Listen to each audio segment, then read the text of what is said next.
আজকে আমরা একটা নতুন গল্প শুনব। একদা দূর গ্রামের ধারে এক গাধা থাকত।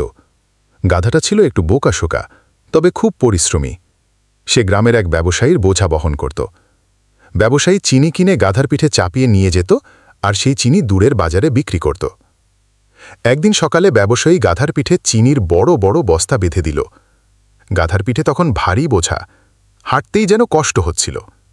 হাঁটতে হাঁটতে তারা একটা নদীর ধারে এলো। গাধার খুব পিপাসা পেয়েছিল, তাই সে একটু পানি খাওয়ার জন্য নদীর ধারে নামল। কিন্তু নামতে গিয়েই হঠাৎ সে পিছলে গিয়ে নদীতে পড়ে গেল। মজার ব্যাপার হলো, নদীর পানিতে ভিজতেই চিনি গলে গিয়ে বোঝাটা একেবারে হালকা হয়ে গেল। গাধা হাঁটতে গিয়ে টের পেল তার পিঠ একদম হালকা। সে খুব খুশি হল। ভাবল, আরে বাহ, কি চমৎকার ব্যাপার!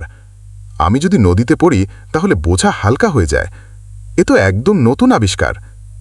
এরপর থেকে যখনই গাধার পিঠে চিনির বোঝা বাঁধা হতো, সে ইচ্ছে করে নদীতে হোঁচট খেত।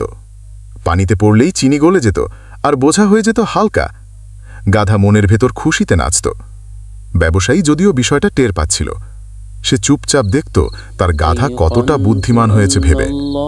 কিছুদিন পরে ব্যবসায়ী অন্য বাজার থেকে তুলা কিনে আনল। এবার সে তুলার বোঝা গাধার পিঠে চাপাল। তুলা তো দেখতে বড়, কিন্তু আসলে হালকা, তাই গাধার খুব একটা কষ্ট হচ্ছিল না। কিন্তু গাধা নদী দেখে খুশি হয়ে উঠল।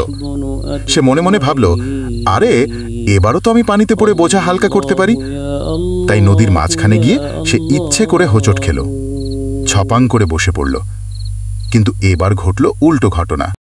তুলা পানিতে ভিজে একেবারে ভারী হয়ে গেল। যতই সে উঠে দাঁড়াতে চাইল, বোঝা ততই ভারী হচ্ছিল। তার পিঠে বোঝা যেন পাহাড়ের মতো হয়ে গেল। গাধা খুব কষ্ট পেল। অতটা ভার বয়ে নেওয়া কি গাধার সাধ্য আছে? গাধার তখন বোঝার ভারে প্রাণ যায় যায় আর কি। গল্পের শিক্ষা: গাধা আসলে জানত না চিনির বোঝা পানিতে ভিজে হালকা হয়ে যায় চিনি গলে যাওয়ার কারণে, অথচ তুলার বোঝা ভিজে হয়ে যায় আরও ভারী। আমরা মানুষেরাও ক্ষেত্রবিশেষে ওই গাধার মতো ভুল করি। কখনো অহংকার কিংবা কখনো লোভের বশবর্তী হয়ে এমন কাজ করতে যাই যার কোনো বাস্তব ভিত্তি নেই। যে বিষয়ে আপনার কোনো জ্ঞান বা অভিজ্ঞতা নেই, সে বিষয়ের উপর ঝুঁকি নিবেন না। ঝুঁকি নিতে হলে সেই বিষয়েই নিন যেটা সম্বন্ধে আপনার কিছুটা হলেও জ্ঞান আছে।